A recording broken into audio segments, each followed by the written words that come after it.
మనం ఒక కాకి తెలివిగా ఆలోచించి తన సమస్యని ఎలా పరిష్కరించుకుందో ఈ కథలో తెలుసుకుందామా? ఒక వేడి వేసవి రోజు బాణుడు మండిపోతున్నాడు. అరణ్యమంతా వేడి వానలా ఉంది. ఆ మధ్యాహ్నం ఒక కాకి చాలా దూరం నుండి ఎగురుకుంటూ నీళ్ళ కోసం వెతుకుతుంది.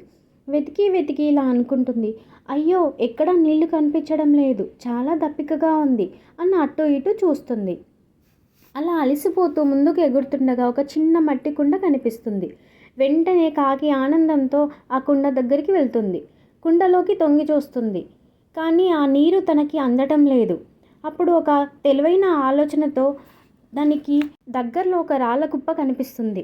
నేను ఆ రాళ్ళు తీసుకొచ్చి ఈ కుండలో వేస్తే నీరు అంతా పైకి వస్తుంది, అప్పుడు నేను మంచిగా తాగొచ్చు అని అనుకుంటుంది.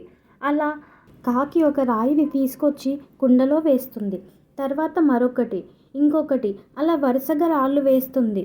రాళ్ళు వేస్తూ వేస్తూ ఆ కుండలోని నీరు మెల్లిగా పైకి వస్తాయి. చివరికి నీళ్లు తన నోటి దగ్గరికి అందేలా వస్తాయి. కాకి అప్పుడు ఆనందంతో కుండపైన కూర్చొని నీరు తాగుతుంది. తన దప్పికని పూర్తిగా తీర్చుకుంటుంది. అప్పుడు అమ్మయ్య, నా దప్పిక తీరిపోయింది, నాకు చాలా దాహంగా ఉండే, నా దప్పికని తీర్చుకున్నాను నా తెలివైన ఉపాయంతో అని అనుకుంటుంది.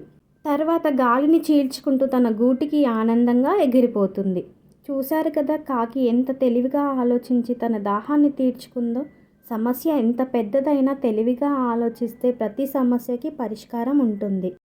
ఇలాంటి మరిన్ని మంచి మంచి వీడియోస్ కోసం BRR టీవీ ఛానల్ని సబ్స్క్రైబ్ చేయండి. Thank you.